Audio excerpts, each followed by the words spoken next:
Hey everybody, welcome to our Q&A live with Pastor Lewis. Just got done preaching, such a good message. Let's just all give Pastor Lewis such a big round of applause. If you're joining in with us for the first time, we want you to know that you can ask any question you want. It's totally anonymous. All you have to do is go to the bottom of your screen and hit the Q&A chat button. You can type in a question, hit the send anonymously. It's going to pop up on our screen, and we're able to answer some of the questions that you have. So I encourage you, if you have a question that you thought during the sermon and you want to get to that, make sure to type that in as soon as possible so we can get to your questions, because we want to answer as many as we can. And we're going to go for about half an hour. So Pastor Lewis, good job on your message, man. You got the prop game was on point. You got the car. You got the what was it, tuna or salmon, the bread. Props always help. Props to you. That's a dad. That's my dad joke. Okay, so we already have a couple questions coming in, and so the first one I want to ask you is my calling only for a season, or is it lifelong? Yeah, good question. Before I answer that, I see that Graham Bowers is on the call here. He's one of the attendees. Welcome, Graham. He was one of my shout outs. Yeah. There. So you asked, is my calling for a season or is it lifelong? I think it could be both. It could be a lifelong calling for sure. And of course, we're talking about the secondary calling now, because if you remember in the sermon, we said there's God's primary calling and that God's calling us to salvation. And so obviously that is lifelong. He's always calling us to love him with all of our heart, all of our soul, all of our mind. That's the same for everyone. But our response in our lives can change. It can be lifelong, but it can change. And I'll give you an example. I met with a couple from a retired couple from our church just a few months ago, and they were sharing. He's a businessman and had his own company, and when he was working, for 20, 30 years in his company, he was working hard. And his response then looked a lot different now that he's retired. He feels now God's called him and his wife and their family to be like very hospitable to people. So like our giftings and talents we have the gift of hospitality, and they have people over to their house all the time, and they're loving their neighbors, and they've had my family over to their house, and that's just their gift. That's his response now. And so it was different before in their previous stage of life, and it's different now. And I think too, if you think about different stages of life, you respond differently when you're a teenager or a young adult like yourself, Nate. Your early 20s, mid to early 20s, and it's going to look a lot different for you when you're 35 like me and have 2 kids, and then when you're 65 and retired, and it's just a different time of your life. So your response can look differently at different times of your life. Great. Yeah, and I think like you could even use Graham's story as an example, which by the way, Graham just sent in the chat. Great job, Lewis. Thanks for your encouragement. So we're glad you're with us, Graham. But like for him, being a school teacher for a number of years, and that was his calling for that season. And then God kind of shifted that, and he's still doing a lot of the same stuff, but in a completely new setting, completely new environment. And so, yeah, the idea of like God calls you to certain things for certain seasons, and that can change. But the primary calling is always that same thing of following Jesus, and that's what we're called to do. And even jumping on Graham as well here again, he's not locked into being in Mexico forever. It could be he feels like that's his response right now. That's where he feels God's calling him to be right now. But that can change. It can be forever, but he's not locked into that. Your calling isn't just locked into one thing. And this idea of like calling is such a personal topic for so many people, right? I want to know, what does God want me to do with my life? Am I dating the right person? Am I in the right job and everything. And as like you're a youth pastor for several years, and as a youth pastor now, that's a question I get from our students all the time. I don't know what I'm supposed to do when I graduate and everything like that. And so with everybody wanting to learn what it is God wants them to do and trying to seek after God's calling, I love how in your sermon, you put the focus on God, but there is that secondary calling.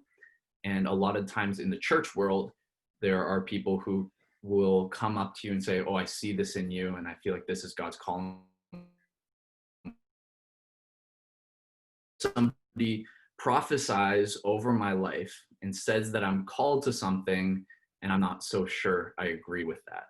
What should our response be if I'm not quite sure that this person really is hearing from God about my life? Well, first of all, God definitely can speak through other people, and he can prophesy through people. So that it can be a way that God speaks to you through another person.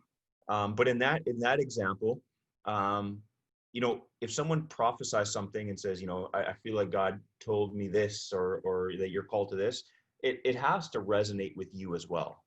Like you have to feel that same call, that same tug in your heart as well. Maybe even not initially, but eventually, I think God has to speak that to you as well. And for me, the biggest way that God speaks to me is just through his peace. Big decisions in my life, like marrying Carrie, even coming to Broadway church, for example. In the past, I've church planted, and I just had this peace in my heart that I knew that it was the right decision. And that's how God spoke to me. And so, if someone speaks something over your life and prophesies into your life, which is great, but God has to also speak that to you as well. You also have to feel called to that in your life. And I know it happened. This happened in my life, and this is a bit of an extreme example. But when someone said, "I feel like God told me to marry you," I feel like God's called me to marry you. And when it happened to me, I think the person that did it, it wasn't, it wasn't. They weren't saying it as a like a spiritual abuse type of thing, to try to convince me to do something. I think it was this person didn't have bad motives, but it had to resonate with me as well. Is God calling me to marry this person even though they're feeling that? And the answer was no. And so God always needs to speak to you as well. So just again, being close to God and being able to hear him and feel that peace, I think is a great way to test that prophecy.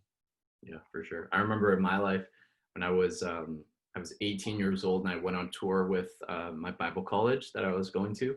We went to a bunch of different churches across Canada, and one of these churches we went to, there was some really well-meaning Christians who like to exercise that gift, and I got contradicting prophecies over my life of what I was supposed to do. And so somebody said I was supposed to be doing something here in Canada, and like here, and said they saw me on a plane on the mission field, and so there's the contradictory messages that both of them didn't really sit well with me, and so I had to kind of set those aside and just and focus on what I felt like God was telling me. And so I like what you said. I don't think most people aren't doing it mean-spirited or like trying to manipulate you, but we can tend to sometimes over spiritualize the feelings that we get. And people can hear from God wrong as well. Right. That's why we always have to test it, right? And so, what's God speaking to you? Is he confirming that in your heart or not? That'd be the question that I would have if someone asked me that. Right. So on that same line of thinking, this idea of like hearing from God and getting called into the secondary calling, there's a question here that I think is specifically asking to you. You know that that's where God wanted you to be. Yeah. Well, when I was, first of all, growing up, my parents always told me they felt like I was called into ministry. And so I always had this kind of voice in the back of my mind that said, Lewis, you're called to ministry, you're called to ministry. And I pushed that away for a long time. And in fact, I hated the church that I grew up in. And, it turned me off from church for a while. And it wasn't until I was 18 years old and I was coaching. I graduated high school and I was coaching at a public high school. And the team that I was coaching at, I invited them to the church that I was part of at the time. And I invited a few of those people from my team, and they came. And in fact, God did a miracle in that team, where 5 of the people that I was coaching on that basketball team accepted Jesus into their life. And I couldn't believe it. I saw these people come to church, and we were kind of peers at the time because I was 18 and it was a senior basketball team, and we were almost peers. And they came to church, and I saw the life change in these people's lives, and I felt like God was speaking to me. And I felt, even in my own heart, I thought, there's nothing better that I want to do with my life than to tell people about Jesus. I saw them going from, a Buddhist home to, total life change, and the atheist home to total life change of looking to the cross and looking to Jesus. And I thought, this is incredible. I remember sitting at McDonald's in Guilford with the Bible, and we're looking through the book of Matthew and just explaining what Pharisees were, to this person, and just walking them through. And I saw the life change, and it was incredible to watch. And so it was from that moment that I felt like God was, my response was to go into full-time ministry. And not saying that, I always kind of believed in the back of my mind, and I think a lot of us grew up like this, that ministry was a bit of a higher calling. I know, like, just the influences around me growing up, I kind of got that inclination, and I felt, it was not that I was better than anyone else, but that, ministry was like, kind of, that was like the A+ calling, like you're called to ministry, called to serve Jesus. And the more you read in the Bible and understand ministry in general, that's just not the case. My response to being full-time, pastoral ministry is not any higher than anyone else's call, than an accountant or a plumber or a garbage man or a teacher. Yeah. We're all called. And in our response, God's not judging our responses. A pastor is up here and an electrician is down here. Our responses could all look a little bit different. And so I had to, like, unwire my mind of, like, pastoral calling is somehow up here. And so, wherever you're at, for those of you that are watching, God has called you in your workplace, to be a light in that workplace. In fact, you're the ones bringing the gospel out into to all the world. And you get to be that light. And so don't feel like your response, just because you're not in Mexico, like Graham Bowers or a pastor, that you're any less, because that can't be further from the truth. Yeah. And I think that kind of goes along with what you were saying in your sermon when you talked about the idea of, like, compartmentalizing your faith, where it's, this is my part that I give to God, and then when I come to church, this is the other part I give to God. Area. And sometimes we can do that with callings, where it's like, oh, well, the people who are on stage, they're the ones who are really doing ministry, and just because I'm in the workforce, that means I'm not as special, or I'm not really doing God's work. But when you're following Jesus and you're focused on that primary calling, it invades every part of your being, to where you're that pastor in your specific context. So I think that's so good. In fact, Yeah, sorry, one more thing. In Ephesians chapter 4, the Apostle Paul says the role of the pastor is to equip the saints. And so it's to equip the people who aren't pastors, which is 99.9% of the people. So my job as a pastor is to equip you to bring Jesus to your community, and to serve you as best that I can. It's not my job to do all the ministry. It's my job to equip you to do the ministry. And so for non-pastoral staff members, which is most people out there, Your call is incredibly important, and we need everyone to understand that. Even if you're a stay-at-home mom, serving God with your whole heart and with excellence, that's your spiritual act of worship. And that's your response. Just because you're not on a stage preaching doesn't mean your call is any less. Your call can be raising your children right now, and that is the just as equal to being a pastor if you look at it that way. Yeah. So we got this question that came in. It's a little long. I'm gonna try to do my best to kind of get the main ideas out. This person's asking specifically about the primary calling, and they're talking about how they've committed their life to following Jesus, and yet they feel like they have to keep surrendering. Like they haven't. I guess the question that they're trying to ask is, how do I know I've fully committed to him? How do I know if I'm doing that primary calling correctly? I think we're all trying to commit to fully surrender to God all the time. So if you're struggling, welcome to the club. The Apostle Paul says, in Romans 7, I keep doing the things that I want to do. I find myself not doing the things that I don't want to do. I find myself doing. That's just our sinful nature. And so, and Pastor Andy is speaking on this. What does a Christ follower look like? Or what does it mean to be a fully devoted follower of Christ? And it's to love like Jesus loved, to live like Jesus lived, to teach like Jesus taught, and just to point yourself to Jesus. And so my question to you would be, are you trying to surrender your life to Christ? Are you working? Are you working at it? Or is your walk with Christ, you just kind of put it aside and you're just doing whatever you want with your life? Because we're all struggling, in a sense to surrender all the time. And that's why I was chewing this over, actually, this idea as I was writing this sermon, because some of the books that I read, they don't even talk about a secondary call. They just say, some of the, like Gordon Fee wrote this book, Offer Yourselves to God. And he said, basically talks about, accepting Christ into your life is obviously the first and foremost. And then what your role is Romans 12, offer your life as a living sacrifice to him. It's just continually surrender your life, and your response will just naturally come out.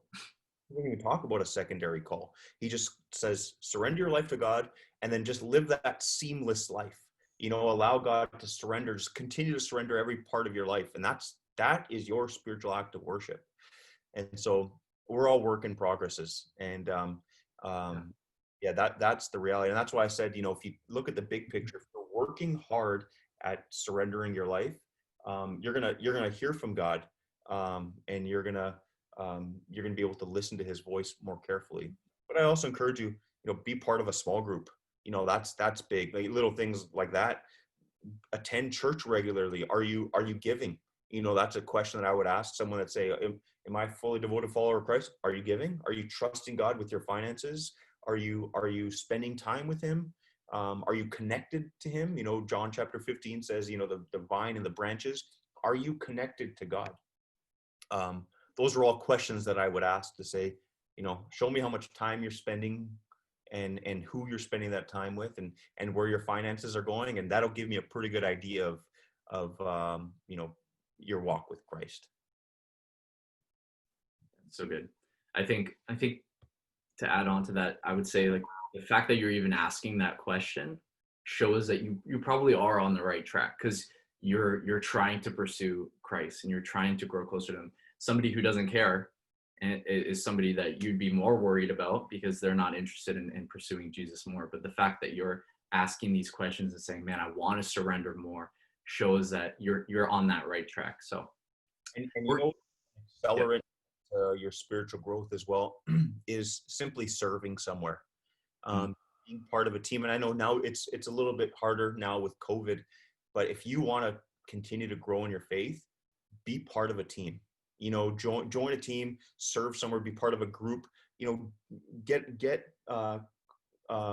Surround yourself with Christ followers that can build you up, and you will grow in your walk with Christ. good. We're continuing to get more questions in. We got a couple that have just come in now, but I want to encourage you again, if you're just joining us, hit the Q&A button at the bottom of your screen, type in a question. It's all anonymous. We want to try to get through as many as possible. So we got a couple that are kind of along the same line here. We've talked about the idea of like, pastors aren't the only people who are going out into the world to make disciples. And this person's asking that wouldn't our secondary calling be the idea of going out and making disciples? So the question is, shouldn't our second calling be to make disciples and spread the gospel? If it isn't, is it required of everyone? It is definitely part of your second call. And again, this is part of that I couldn't even get into in the sermon. But like your response will always be serving God's call,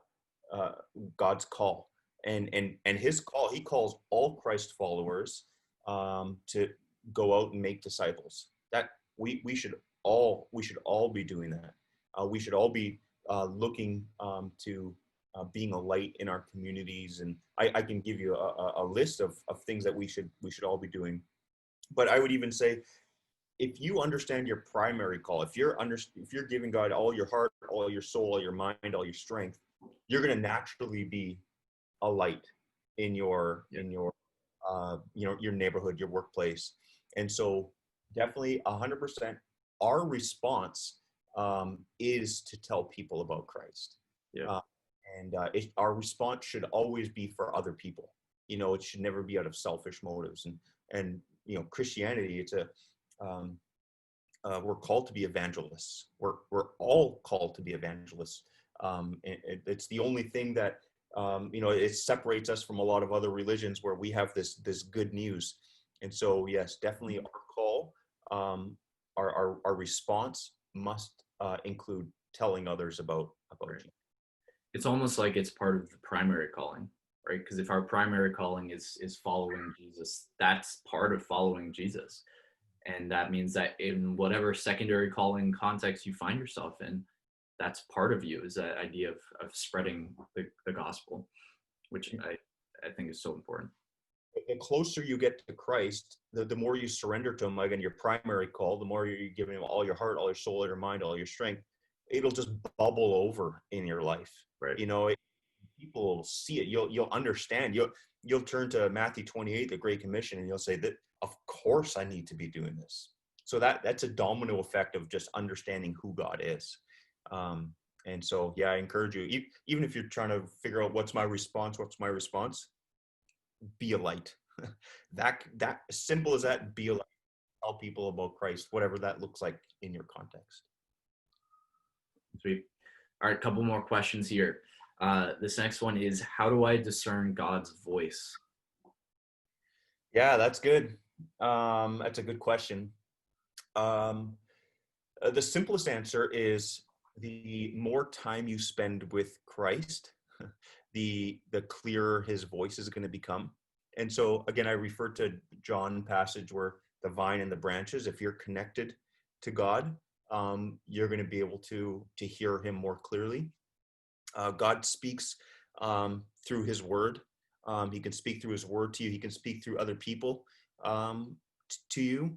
And the closer that you are to him, the clearer his voice is going to become. And the more that you're saying yes to him, the easier it's going to be to hear his voice. I kind of mentioned it a little bit today in the sermon. We talked about it in March, our God Talk series, is God's thoughts sound like your thoughts. God's thoughts are your thoughts. And so the challenge of a Christ follower, especially at the beginning of your walk with Christ, is to understand that when you're walking through the mall and God places a thought in your mind that says, hey, go encourage that person that's sitting alone, and you're like, no, that's a stupid thought. The sooner that we can understand that that's God's thoughts that he's given to us in our mind, speaking to us, little whispers throughout the day, that's God speaking to us. And so it reminded me of even the story when Samuel was a little boy. If you remember in First Samuel, and he's sleeping, and he hears the voice, call out to him, Samuel, Samuel, and he runs to Eli, and it wasn't Eli calling him, and it happens 3 times, and then finally Eli says he realizes that it's God calling Samuel, and he just says, "Speak, Lord, for your servant is listening." It's that idea of just saying, God, speak to me, but then we have to listen, and he's placing thoughts in your mind all the time. He placed this thought in my mind just last week. I was driving to like a 7-Eleven, and I saw a homeless man sitting out front 7-Eleven, and I just felt like God saying, go buy him, whatever he wants from Little Caesars. There was a Little Caesars right there. And I said, hey man, what's your name? His name was Caleb. And I had a 5-minute conversation with him, and I just said, here you go. What do you want? I'll buy your $7 pizza for you. And that was it.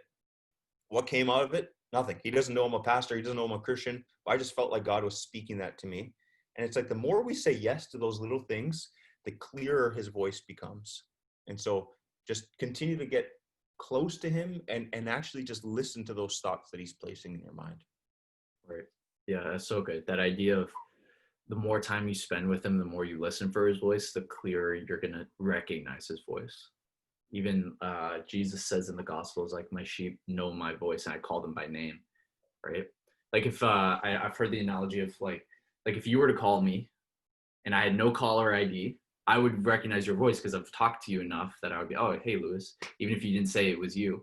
But if some random person called me, somebody I haven't really spent that much time with, it'd be harder for me to recognize their voice. Same idea, right? The more time we spend with God, and like you said, it's not necessarily that God has a distinct voice that we can pick out, but it's the content of what he's saying that we can recognize. Yeah. And Another question here. All right, go ahead. I was just gonna reiterate, it's your thoughts that he's placing. It sounds like your thoughts. God's placing those thoughts in your mind. And so don't think like you have to hear him from heaven, in a lightning bolt or something. He's placing those thoughts in your mind. So just even today, be attentive. What's he asking you to do? How little? It's not always big. It's usually not big. But what is he speaking to you today? Yeah. Okay, here's another question. Do you think that people sometimes over spiritualize their calling, and why? And I'm assuming this is referring to secondary calling. Yeah. I would say I probably did this too. Kind of how I shared a bit earlier with, being called to be a pastor, and how I thought, especially early on, that was, like a high calling. And so I just think people haven't read enough about it. People that spiritualize it. Really, our call is to surrender our lives to Christ and to listen to his voice, and whatever he's speaking to us, to be available and to say yes. It's as simple as that. And so do I think people over spiritualize it? Yes. And I think it's a simple way of thinking about it is, God, I'm surrendering everything to you. Speak to me. Your servant is listening, and it's my job to say yes. And that's not always easy. You can just ask Graham. It's not always easy to say yes. But that's our job. I'm surrendering. I'm listening, and I'm trying to be available. Good. That's all the questions that have come in, but I want to offer another question that you wanted to get in, send it in like right now, because our time's coming to an end really soon. We got a couple more minutes, so we'll try to get yours in. Okay, here's one. It says, you mentioned earlier that listening to God's calling is trial and error. What does that look like? I don't think I said trial and error, but it is getting used to what his voice sounds like. And so, in a sense where, when Carrie and I got married, the first year or first few months, for sure, you're learning to live with this person, and you're learning, I'm learning what she likes, especially what she doesn't like. I'm learning all these different things about her. I think it's the same way in our walk with Christ, especially early on in our walk with Christ. We're learning what his voice sounds like. We don't realize that he's placing those thoughts in our mind. He's placing that thought in my mind to go and buy that guy, a pizza. He's placing that thought in my mind to give over and above financially this month. And I'm like, no, that's, that was just a random thought. It's not always a random thought. And the closer you get to Christ and the more you are able to discern his voice, the more you realize those are his thoughts that he's placing in your mind. Again, it's an exercise of understanding what his voice looks like. And one of the best ways is that that it's not his voice if it goes against what he's already said in scripture. And that's one of the best ways. I think that's kind of what that learning process looks like as well, where you hear something and you think, was that really God? And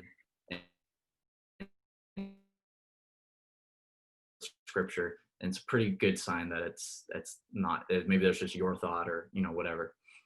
And that's totally true. Like if it's against scripture, it's not God's thought. It's not his thought that he's putting into your mind.